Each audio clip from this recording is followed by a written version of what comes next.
অসমৰ সংবাদ মাধ্যমসমূহে এইখন চৰকাৰৰ সন্মুখত ইমান দুখ লগাকৈ লাজ লগাকৈ কিয় আত্মসমৰ্পণ কৰিছে? গণতন্ত্ৰৰ চতুৰ্থ স্তম্ভ বুলি ভবা সংবাদ মাধ্যমৰ এই স্খলন সঁচাকৈ দুখ লগা। এইকাৰণে কৈছো, কালি মুখ্যমন্ত্ৰী ডাঙৰীয়াই বাজেট দাখিলৰ পিছত সংবাদমেল আয়োজন কৰিছিল আৰু তাত ND24ৰ সাংবাদিকজনক প্ৰত্যক্ষভাৱে আক্ৰমণ কৰিছিল। আপুনি কোন পেপাৰ? তো ND24 এইবোৰ বাতৰি দেখুৱাই থাকে। আৰু আপুনি যদি ND24 এনেকুৱা কৰে, অৰুণোদয় হিতাধিকাৰীবিলাকে আপোনাৰ টিভি চোৱা বন্ধ কৰি দিব, TRP কমি যাব। কংগ্ৰেছ আৰু UDFক আপুনি আপোনাৰ টিভিটো কংগ্ৰেছ UDF কৰিব খুজিছে নেকি? বিজেপিৰ প্ৰতি থাকক, TRP বাঢ়িব। কাৰণ অৰুণোদয় হৈ গ'ল, মুখ্যমন্ত্ৰী মহিলা উদ্যমিতা হৈ গ'ল, অসমৰ গোটেই মানুহখিনিতো বিজেপিৰ লগত। আপোনাৰ টিভিটো যদি বাংলাদেশত চলাব লাগে আমাৰ বিৰুদ্ধে কওক, যদি অসমত চলাব লাগে আমাৰ সপক্ষে ক'ব লাগিব। মুখ্যমন্ত্ৰী ডাঙৰীয়াই কিয় সঁচা কথাৰ সন্মুখীন হ'বলৈ ভয় কৰে? কাৰণ ND24ৰ সাংবাদিক গৰাকীয়ে অতি প্ৰাসংগিক, অতি গুৰুত্বপূৰ্ণ প্ৰশ্ন এটাৰ অৱতাৰণা কৰিছিল।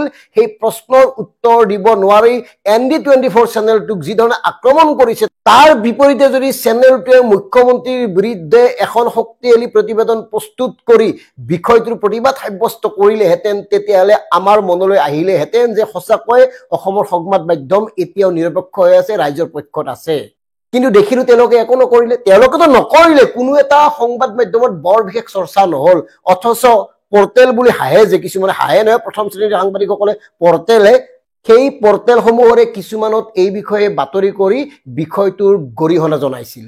আৰু আমি আশা কৰিছিলো এই বিষয়ে টকশ্ব হ'ব, আলোচনা হ'ব। মুখ্যমন্ত্ৰী এগৰাকীয়ে মাজে সময়ে যি ধৰণে সংবাদ মাধ্যমক আক্ৰমণ কৰে ব্যক্তিগতভাৱে, এই বিষয়টো চৰ্চা হ'বলগীয়া বিষয়। মাজতে এটা কথা কৈ দিছো, মানে কেইদিনমান আগতে যে এগৰাকী সাংবাদিকে মন্ত্ৰী অশোক সিংহালৰ বিৰুদ্ধে এটা অভিযোগ উত্থাপন কৰিছিল ভাওনাক লৈ, যদিও তাৰ প্ৰমাণ নাছিল, যদিও সেই বিষয়টো আনুমানিক আছিল। প্ৰতিদিনৰ এই বাতৰি চাওক, অসমীয়া প্ৰতিদিন কাকতে কি সুন্দৰকৈ প্ৰথম পৃষ্ঠাত এই বাতৰিটো কৰিছে।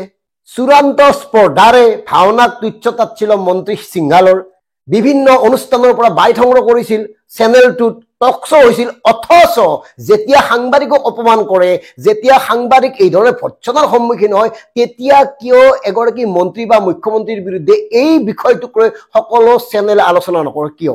মানে প্ৰত্যেকৰে এজেণ্ডা থাকে নেকি, যে এই মন্ত্ৰীজনৰ বিৰুদ্ধে মইহে মাতিম, বাকীবিলাকৰ নামাতো?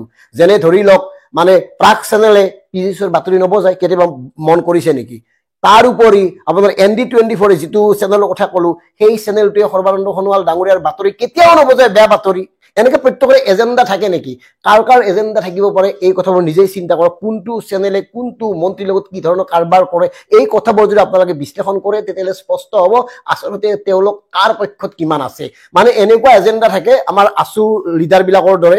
আছুই ধৰিব বিদেশী, আপোনাৰ কৃষক মুক্তিয়ে ধৰিব নদী বান্ধ, AJYCPয়ে ধৰিব কিবা এটা বেলেগ। মানে কোনেও একেটা বিষয়ত একেলগে নামাতে। এই ধৰণৰ স্থিতি লৈ আছে অসমৰ সংবাদ মাধ্যমসমূহে। DK বিভাগৰ স্পষ্ট কথা, সংবাদ মাধ্যমে বৰ্তমান মৰ্যাদা হেৰুৱাই পেলাইছে। আগৰ যি ঐতিহ্য সেয়া নোহোৱা হৈ গৈছে, সম্পূৰ্ণকৈ নোহোৱা হৈ গৈছে। তেওঁলোকে এতিয়া শাসক পক্ষৰ সন্মুখত আঁঠু কাঢ়ি দিছে। কিছুমানে ক'ব যে আমিওতো চলিব লাগিব, কিছুমানে ক'ব কিমান পৰিয়াল চলাই আছে। এতিয়া চাওক, প্ৰাগ চেনেল চলাই সঞ্জীৱ নাৰায়ণে ক'ৰ পৰা কেনেকৈ গৈছে। 380 কোটি টকা বিনিয়োগ কৰিছে এইবাৰ এডভান্টেজ আছামত। ভাল পাইছোৱে দিয়কচোন, নিশ্চয় সৎ পথেৰে ইনকাম কৰিছে। নিউজ লাইভ গোষ্ঠীৰ কথা নকওঁৱে দিয়কচোন। গতিকে তেওঁলোকৰতো এতিয়া লাভেই লাভ, লাভৰ টকাৰে চাৰিওফালে মাটি বাৰী কিনি আছে মালিকে। গতিকে এই কথাবোৰ হৈ আছে। এতিয়া প্ৰত্যেকৰে নিজা এজেণ্ডা থাকে, সাধাৰণ জনতা মাত্ৰ গৌণ। মুখ্যমন্ত্ৰীৰ সন্মুখত বহাই যি কয় তাকে তেওঁলোকে পৰিৱেশন কৰিবলৈ বাধ্য, একমাত্ৰ মালিক আৰু সম্পাদকৰ বাবে। মই ইয়াত স্পষ্টভাৱে এটা কথা স্বীকাৰ কৰো যে অধিকাংশ সাংবাদিকে সততা আৰু নিষ্ঠাৰে বাতৰি পৰিৱেশন কৰিবলৈ বিচাৰে, যদিও বাধাৰ সৃষ্টি সম্পাদক পৰ্যায়ৰ পৰা, মালিক পক্ষৰ পৰা, বা এই মাজৰ মহাপ্ৰবন্ধক জাতীয় বস্তু থাকে যে জিয়াম, তেওঁলোকৰ পৰা। বাতৰি কাকতসমূহৰ ক্ষেত্ৰতো আমি এনেকুৱা এটা লক্ষ্য কৰিছো, মানে আজিকালি সাংবাদিকসকলে বাতৰি আৰু সংগ্ৰহ কৰিব নালাগে, বাতৰি লিখিলেই হ'ল। কি লিখিব কি নিলিখিব সম্পাদকে পুৱাই কৈ থব যে আজি অমুকটো চাব, অমুকক ধৰিবা, এইটো কৰিবা। মানে বাকী মন্ত্ৰীবিলাকেতো টিভিত কৈয়ে থাকে। গতিকে অনুসন্ধানমূলক বাতৰি এই কাৰণে কমি গৈছে। কয়লা চিণ্ডিকেটকে আদি কৰি বিভিন্ন চিণ্ডিকেট চলি আছে। কোনোবা সংগঠনে যদি এই বিষয়ে মাত মাতে, তেতিয়াহে বাতৰি কাকতত প্ৰকাশ হয়। নিজাববীয়াকৈ কিবা হৈছে নেকি কওকচোন? গতিকে DK বিভাগৰ এই প্ৰয়াস, DK বিভাগৰ এই আপোনালোকলৈ বিনম্ৰ নিবেদন, আপোনালোকে নিজে সাংবাদিক হওক। স্মাৰ্টফোনটো আছে, সঁচা কথা সাহসেৰে স্পষ্টতাৰে সাধাৰণ জনতাৰ পক্ষত কৈ যাওক, কাৰণ এওঁলোকক আশা কৰি লাভ নাই। ধন্যবাদ।